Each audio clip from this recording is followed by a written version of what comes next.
मुझे नहीं पता लोग इतना भी गणित में चुप सकते हैं। कितना करोड़ का काम लाया बोलते हैं? मैं जिंदगी में राजनीति छोड़ दूंगा कि 35 नहीं 3,500 करोड़ रुपए का काम बता दिया तो।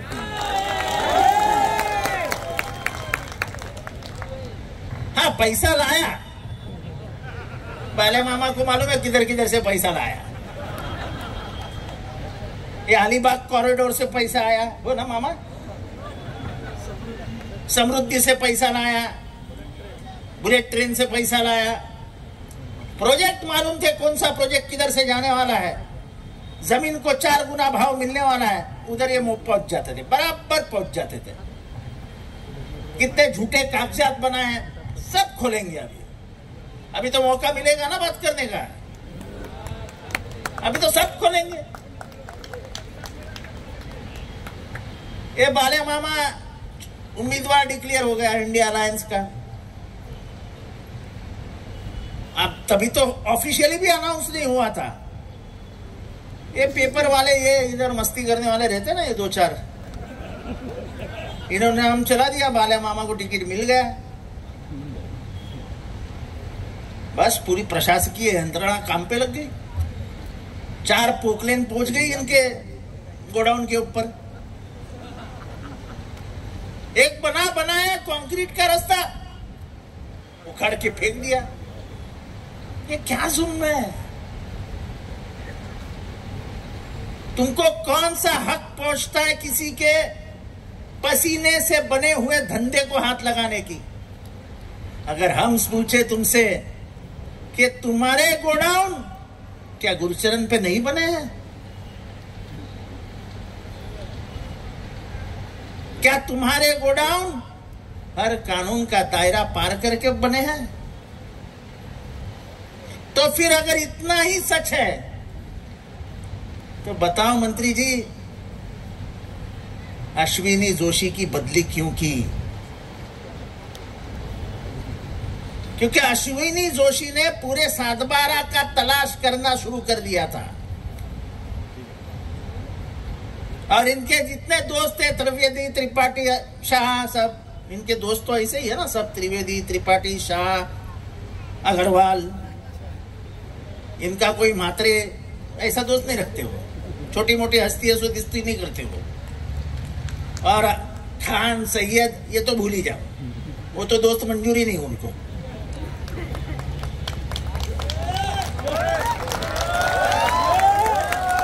तो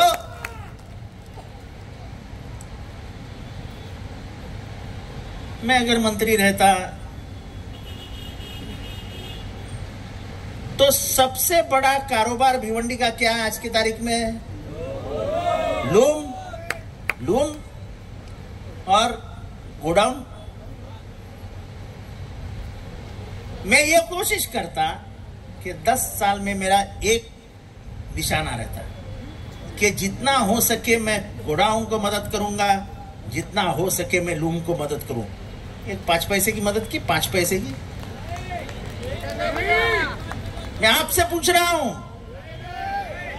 मुझे ऐसे गूंगे बहरे सुनने वाले अच्छे नहीं लगते। जरा सामने से आवाज आता है ना तो वक्ता को भी मजा आती है बात करने में।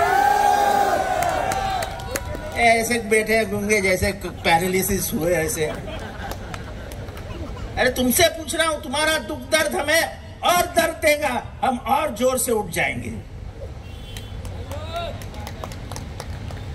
ये देश में जो माहौल है, कल ही अमित शाह जी ने भाषण किया ना कि मुसलमानों के जितने आरक्षण है सब रद्द कर देंगे,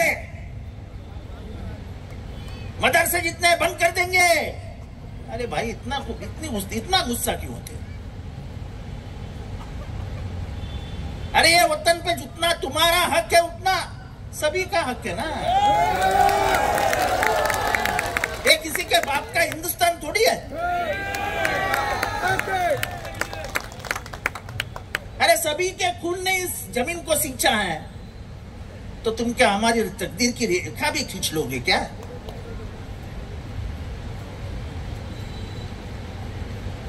जब आदमी काम नहीं करता वो फितने लगाने की कोशिश करता है, हिंदू मुसलमान, हिंदू मुसलमान, हिंदू मुसलमान, हिंदू मुसलमान।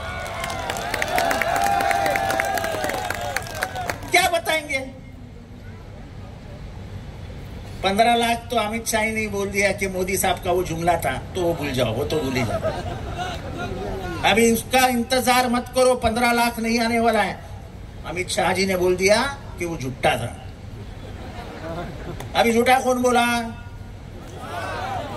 कौन बोला? 15 लाख दूंगा कौन बोला? तो उन्होंने जब बोला झूठा था, तो झूठा कौन है? तो अमित शाह बोल रहे हैं, हम किधर बोल रहे हैं? मोदी जी झूठे हैं ऐसे हम तो नहीं बोल रहे हैं, ये तो अमित शाह बोल रहे हैं।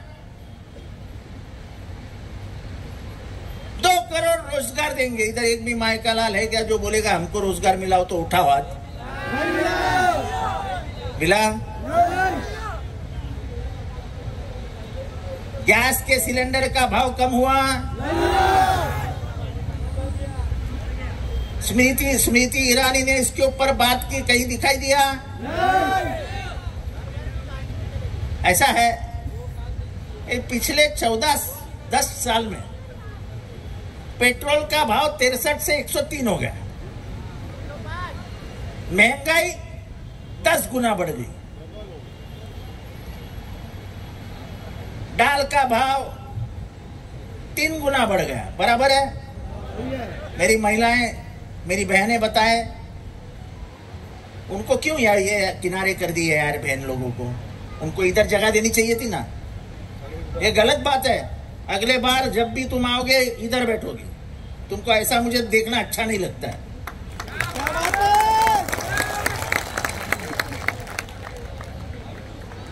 तो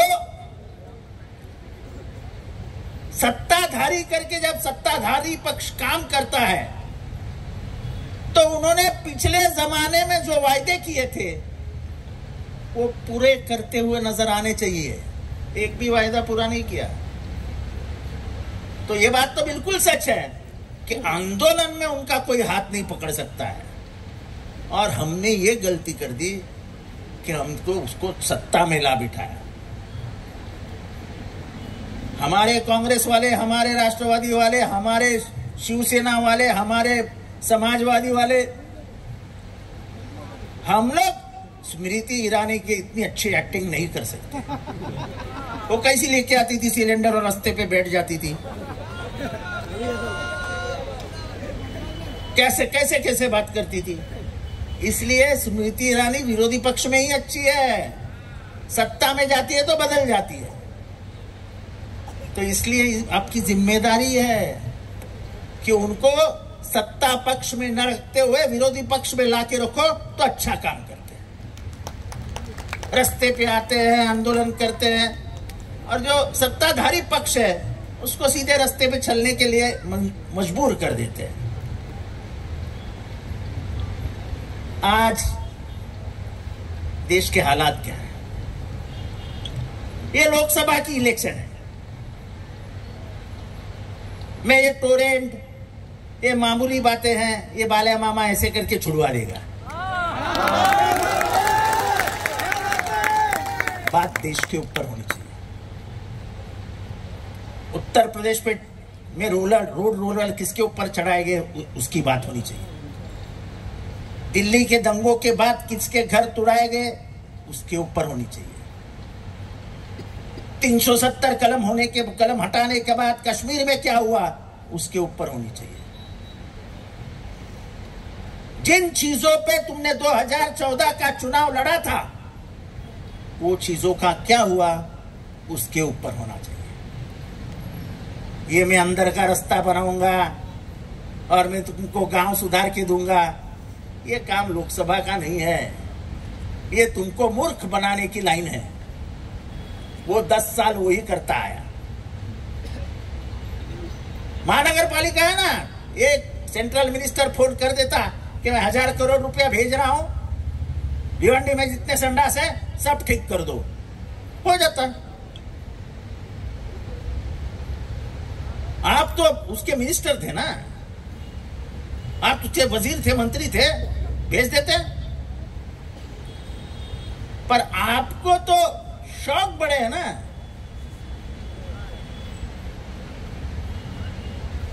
यहां पे जितनी भी इंडस्ट्रीज है आजू बाजू में, इतनी इधर उधर, उधर से हफ्ता कौन वसूल करता था, उसका नाम बताओ। हंसते मत बोलो यार, हिम्मत है तो जोर से। कपिल पाटिल नहीं वसूलता था, वो शुभ गोडाउन है। सुमित पाटिल, ये देखो असली नाम बाहर आया। कपिल पाटिल का नाम लेके उसको बदनाम मत करो, वो अच्छा। लेकिन जो गैंग वो पालता है वो बहुत बुरी है। स्कॉर्पियो बाटा भिवंडी में भी। स्कॉर्पियो बाटा, अरे ले लो, तुम भी मिले तो ले लो स्कॉर्पियो, कोई बुरा नहीं होगा। जिसके घर में पैसा है उसके घर में से 2 नोट उठाई तो कुछ बुरा नहीं होता है। और पैसा उसके मेहनत का होता तो मैं आपको गाली देता। ये तो तुम्हारे से ही जमा किया हुआ पैसा घर में रखा है।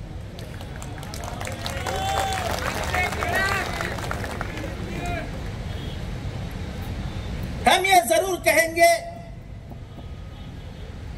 कि हम भिवंडी को मुब्रा बनाएंगे।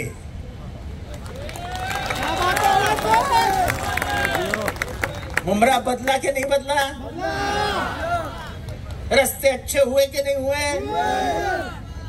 आज मोहम्मद अली की रोड के बाद सबसे बड़ा मार्केट अगर कहीं बैठता है तो इंशाल्लाह मुझे कॉलर ऊपर करके बोलने में आनंद होता है कि मुमरा का है। अमन शांति है, कोई भाई नहीं, कोई दादा नहीं, कोई वसूली नहीं, चुटपुट करते रहते, वो तो आदत है अपने लोगों को, कोई गलत बात नहीं है। लेकिन जो मुमरा का बदनाम नाम था, शान से पूरे भारत में लिया जाता है, यह खुशी है मुझे।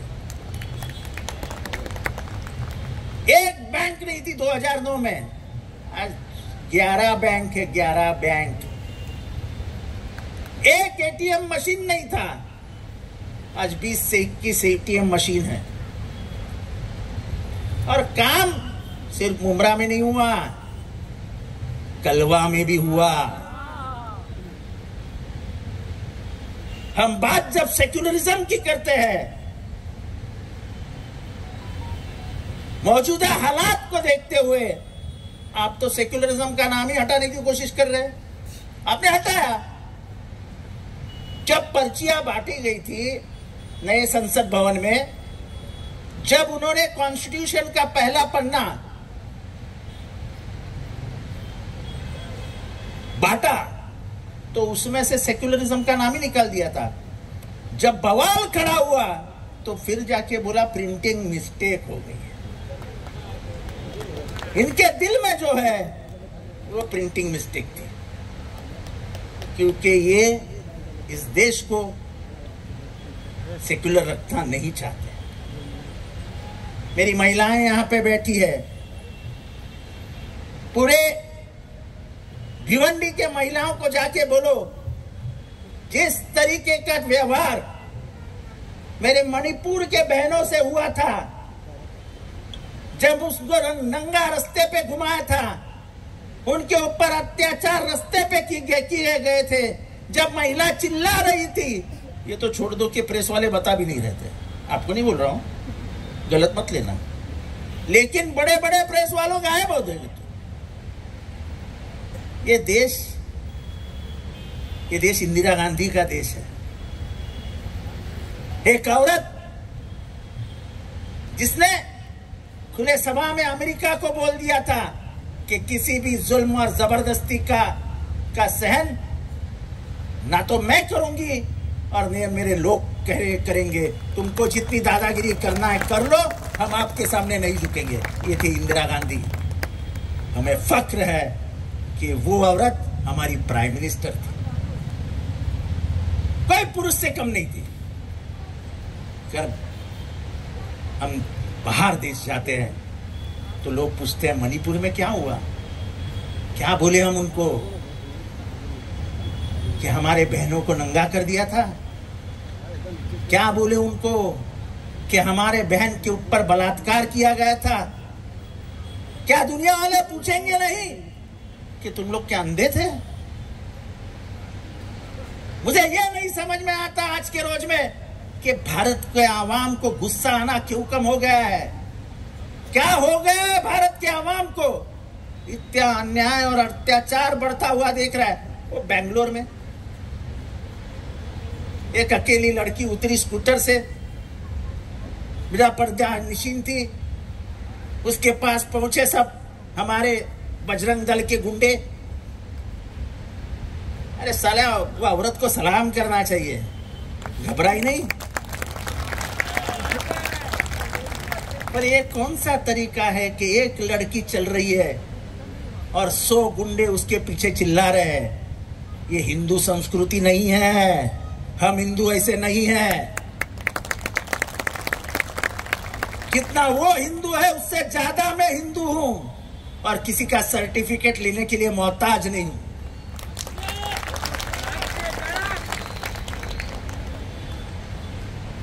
तुम क्या करना चाहते हो इस देश में? कल परसों किधर ब्लास्ट हुआ, 2 आरोपी पकड़े गए, दोनों कर्नाटक के थे। यानी बम ब्लास्ट तुम लोग करने का और आस्ते से सुई ढकेल देने की उसकी तरफ। दोनों पकड़े गए, दोनों कर्नाटक के ऊपरी कास्ट के, ऊपर कास्ट है ना हमारी एक अपर कास्ट, उसके संबंधित लोग पकड़े गए। ये कैसे होता है?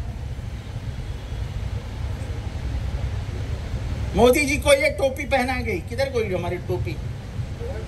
ये टोपी इधर, टोपी ना, ये टोपी मैं तो ऐसी ही पहन लेता हूं।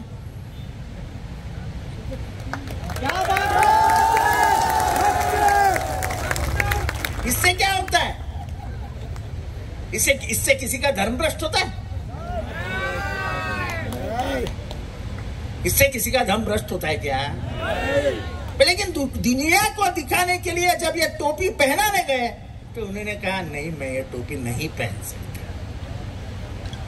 जब उनको इंटरव्यू में पूछा गया कि इतने मुसलमान मारे गए, आपको दुख हुआ कि नहीं हुआ?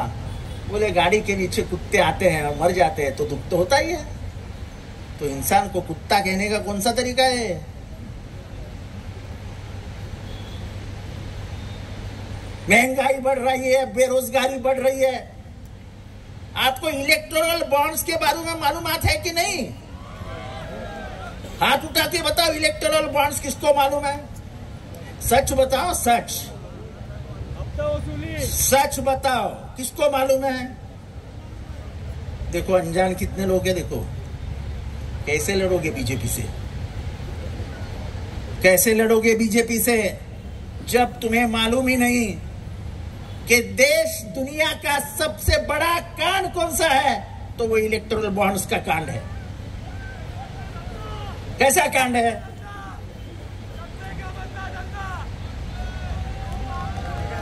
कैसा कांड है ये?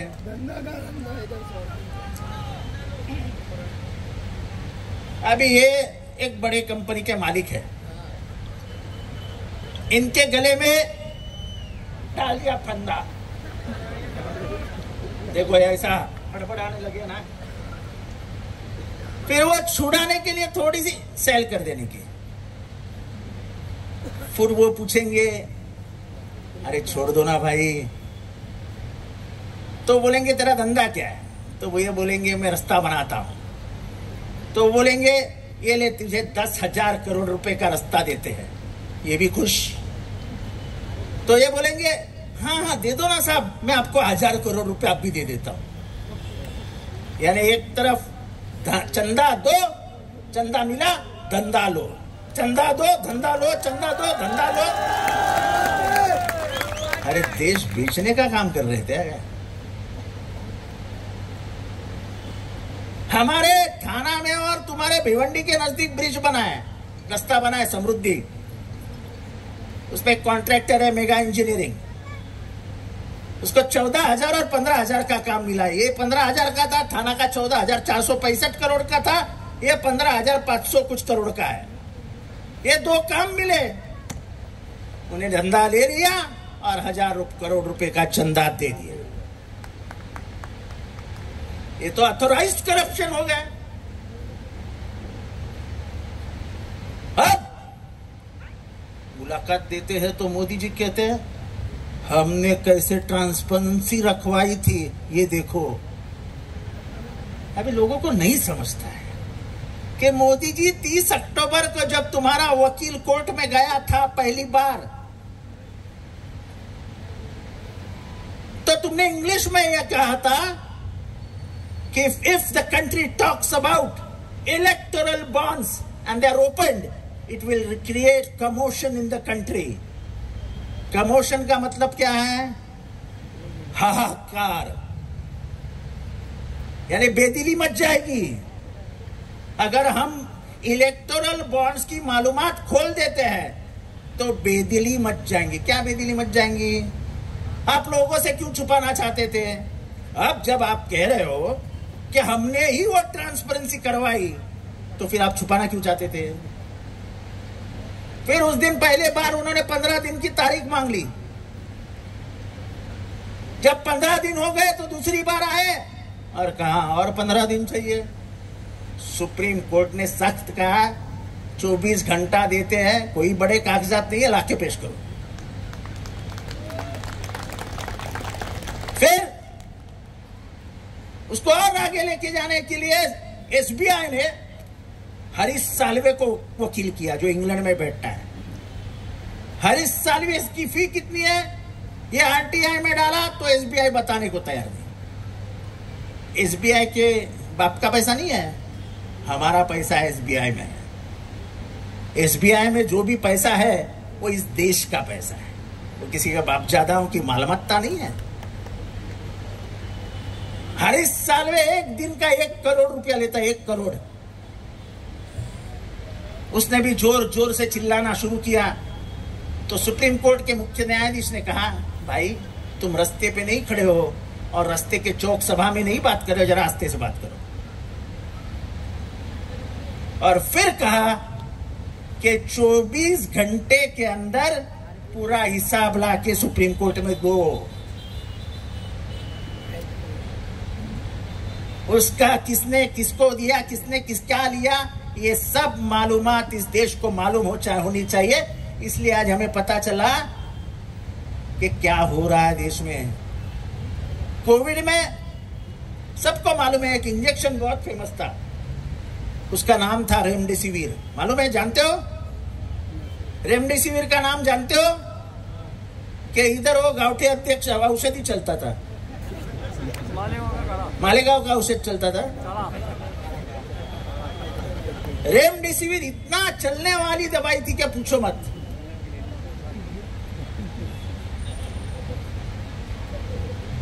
वर्ल्ड हेल्थ ऑर्गेनाइजेशन ने कहा कि इसको बंद कर दो, ये जानलेवा है। और भी कुछ हॉस्पिटलों ने कहा कि इसके अंदर फंगस है, बैक्टीरिया है, इससे मौत हो सकती है, मौत हो रही है। सुने नहीं। गुजरात के फूड एंड ड्रग एडमिनिस्ट्रेशन ने, एफडीए जिसको बोलते हैं, कोई केमिस्ट है क्या? केमिस्ट, उसको मालूम होगा एफडीए क्या होता है। उन्होंने उसको परमिशन दे दी और अब पता चलता है हजारों मौत होने के बाद कि वो मौत के जिम्मेदार रेमडेसिविर थी। और रेमडेसिविर देने के लिए इलेक्टोरल बॉन्ड्स में कितना पैसा दिया गया? 85 करोड़ रुपीस, 85 करोड़ रुपया इलेक्टोरल बॉन्ड्स को दिया गया। तो तुम्हारे मौत के जिम्मेदार होने के नाते तुम्हारी मौत की फिक्र नहीं थी उनको 85 करोड़ रुपए की फिक्र थी जो उनको मिलने वाले थे। इंसानियत कहीं है? बोले गुजरात मॉडल लेके आएंगे। 10 साल में गुजरात मॉडल तो आया नहीं है, लेकिन उड़ता गुजरात दिखा दिया। आज सबसे ज्यादा ड्रग्स गुजरात में पकड़े जाते हैं। 3000 करोड़, 4000 करोड़, ये ड्रग्स कहां से आते हैं और फिर गुजरात में ही क्यों उतरते हैं? क्योंकि गुजरात में आज ड्रग्स को प्रोटेक्शन देने वाली गवर्नमेंट बैठी है। इतने ज्यादा तादाद में ड्रग्स कोई लाने की हिम्मत नहीं करेगा जब तक उसको गवर्नमेंट का प्रोटेक्शन नहीं रहेगा। 3000 करोड़ के ड्रग्स,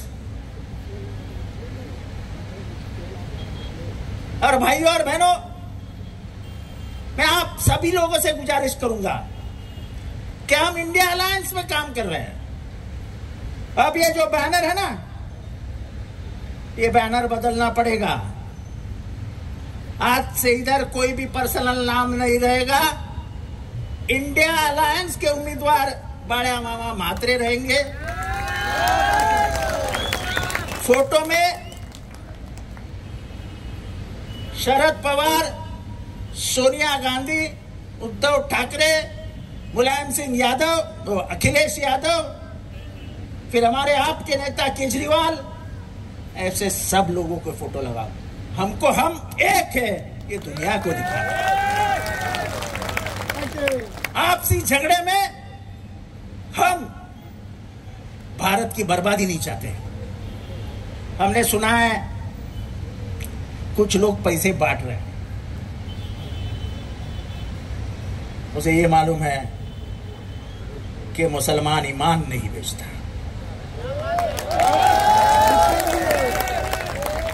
और जो ईमान बेचता है वो मुसलमान नहीं होता।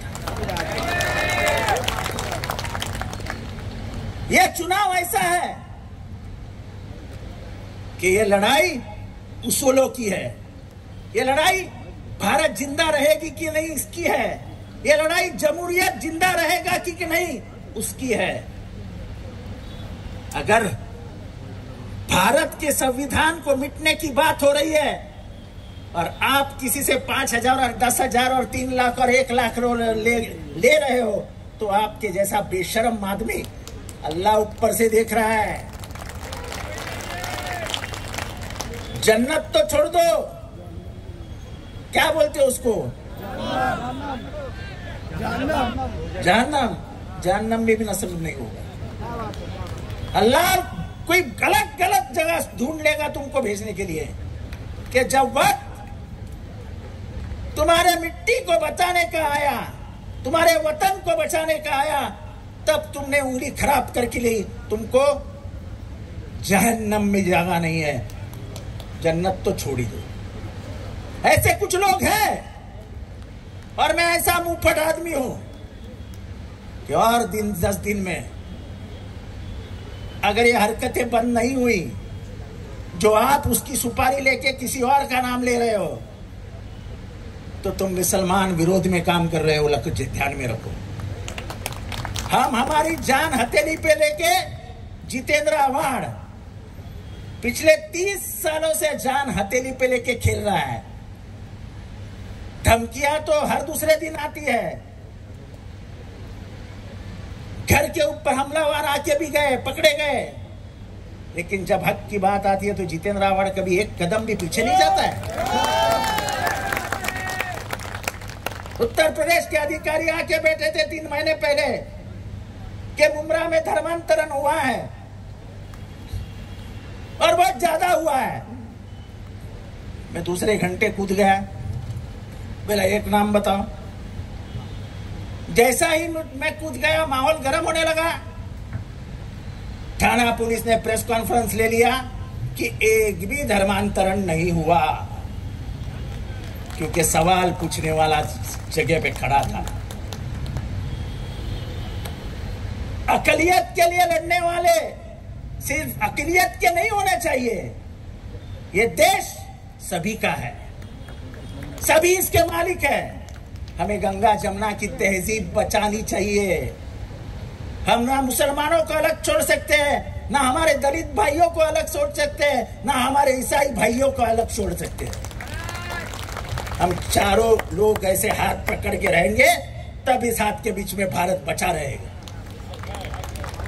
अगर ये काम होता रहा तो 2047 का जो सपना तुम दिखा रहे हैं, वो सपना ही रह जाएगा। तब तक देश टूट जाएगा।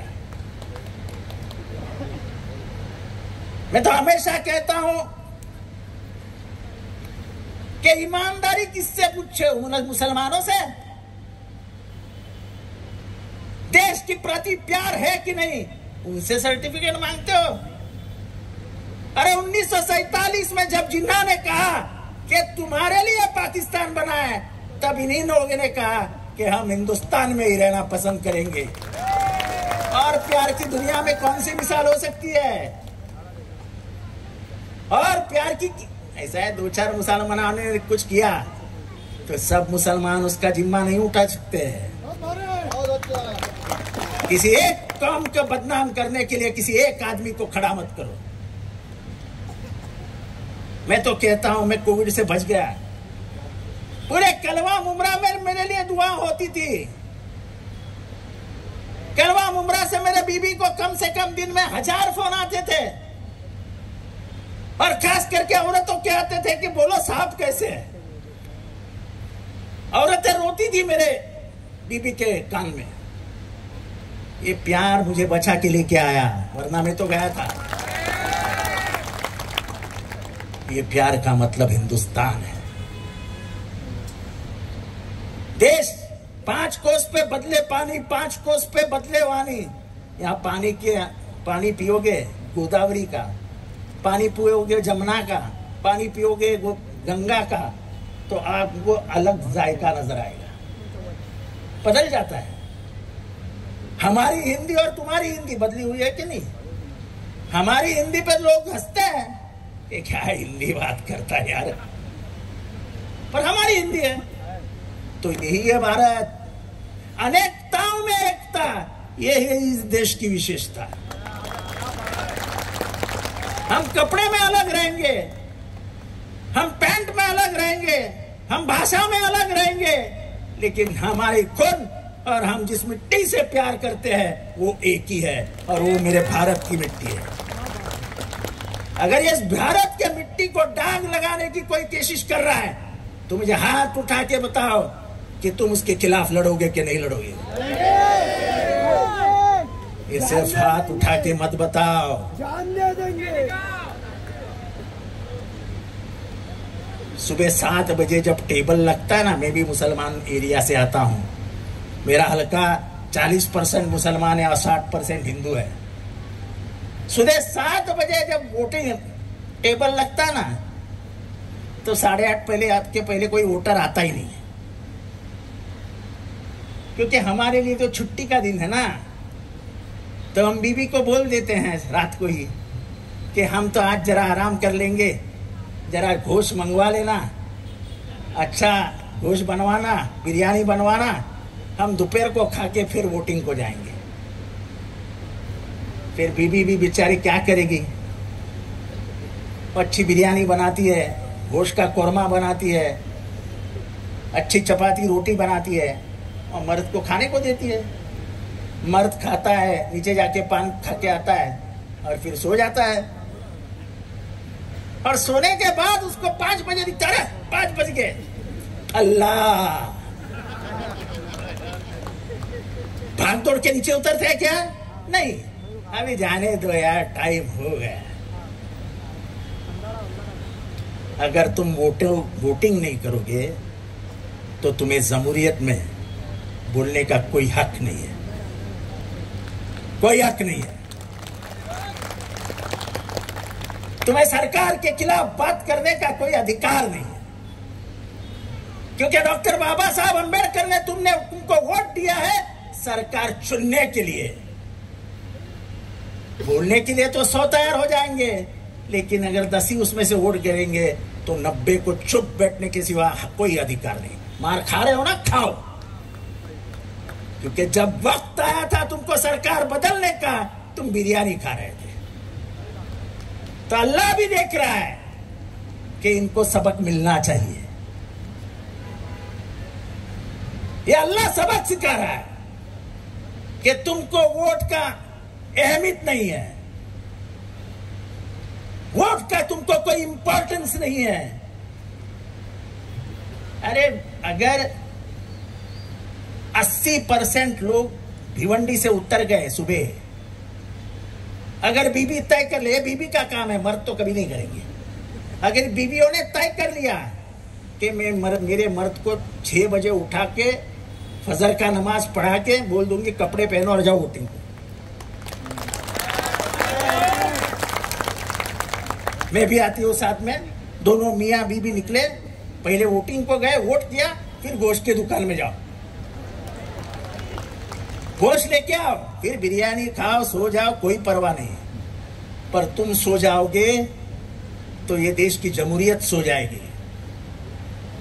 तुम सो जाओगे तो जो अन्याय अत्याचार हो रहा है वो बढ़ता ही जाएगा, क्योंकि तुम सो रहे हो। और सोए हुए आदमी को जगाना किसी का भी काम नहीं है। अगर उसको ही होश हवास नहीं है तो फिर क्या करेंगे? हम तो चिल्लाते रहेंगे, और क्या कर सकते हैं? हमारी जानें जाएंगी, और क्या हो सकता है? लेकिन उसकी कीमत आपको नहीं है। तुम्हारे भाई मारे जा रहे हैं, तुम्हारी बहनें मारी जा रही है, आवारा हो रहे हैं बच्चे, यतीम हो रहे हैं। तुमको कुछ पड़ी है? कुछ नहीं पड़ी। एक दिन आराम का मिलता है, मैं क्यों आराम नहीं करूं? ऐसी बात होती है हमारे में। मेरे भाइयों और बहनों में जो कुछ कह रहा हूं ना, यहां से कह रहा हूं, यहां से। ये बाले मामा नहीं खड़ा है, ये देश की जमहूरियत को बचाने वाला, इसके कॉन्स्टिट्यूशन को क्या बोलते हैं उसको? दस्तूर। हम हमेशा दीन और दस्तूर की बात करते हैं, लेकिन बचाने के लिए तो कोई नहीं काम करता है। अगर तुम असली मोमिन हो, ईमान पसंद मोमिन हो, तो पहले जाके कल मस्जिद में कसम खाओ, किसी के पैसे को हाथ नहीं लगाएंगे। ये लड़ाई हम तुम्हारे लिए लड़ रहे हैं, हमारे लिए भी लड़ रहे हैं, क्योंकि जितना जरूरत तुमको है जमहूरियत की, जितनी जरूरत है तुमको दस्तूर की, उतनी जरूरत हमको भी है। अगर हम और तुम मिलके हाथ पकड़ के अगर ये दस्तूर नहीं बचा सके, तो फिर डॉक्टर बाबा साहब अम्बेडकर के आंसू ऊपर से नीचे गिरेंगे। ये कितनों को मालूम है कि औरतों को मतदान का अधिकार अमेरिका में 350 साल के बाद मिला, औरतों को मतदान का अधिकार इंग्लैंड में 250 साल के बाद मिला, और हमारे देश में एक ही दिन पुरुषों को और महिलाओं को आरक्षण का अधिकार मिला। ये नहीं है कि टाटा और बिरला को 10-10 वोट देने का अधिकार है। यहाँ तो मुझे क्या, बाल्या को क्या और शोएब को क्या, एक ही वोट का अधिकार है। और अनिल अंबानी और मुकेश अंबानी को भी एक ही वोट का अधिकार है। तो सब समान है, लेकिन हम पहचानते नहीं हमारे ताकत को। हमारा एक वोट इस देश दुनिया को बदल सकता है, इस भारत को बदल सकता है, इस भिवंडी को बदल सकता है। ये याद रखिए। दिन नजदीक आ रहा है, 1 महीना है, 1 महीना। बाल्या मामा से उम्मीद मत करो, ये बाल्या मामा बहुत पैसा बांटेगा। पैसे से आदमी नहीं खरीदा जा सकता है, उसका ईमान नहीं खरीदा जा सकता है। जाओ घर घर पे, बताओ लोगों के कि क्या अहमियत है तुम्हारे वोट की। उस दिन उठो, कोई उठाए नहीं उठाए, 7 बजे तुम सबके घर में पहुंच जाओ, टांग टांग टांग टांग टांग। एक शोएब भाई, सब बच्चे लोगों को एक तुतारी दे दो, तो आके 6 बजे से ये अपने घर के नीचे तुतारी बजाते रहे, सब जाग जाए, खिजली नीचे उतर जाए। लोगों को नीचे उतारो, अपने आप वोटिंग बढ़ जाएगी और बाल्या मामा जीत जाएगा। बहुत लंबा चौड़ा भाषण किया मैंने, आया तो मैं 2 मिनट बोलूंगा, बात करके जाऊंगा, पर मेरी आदत है माइक दिख गया तो ज्यादा ही बोल देता हूं। तो इन्हीं लफ्जों के साथ खुदा हाफिज, जय हिंद, जय महाराष्ट्र, जय भीम।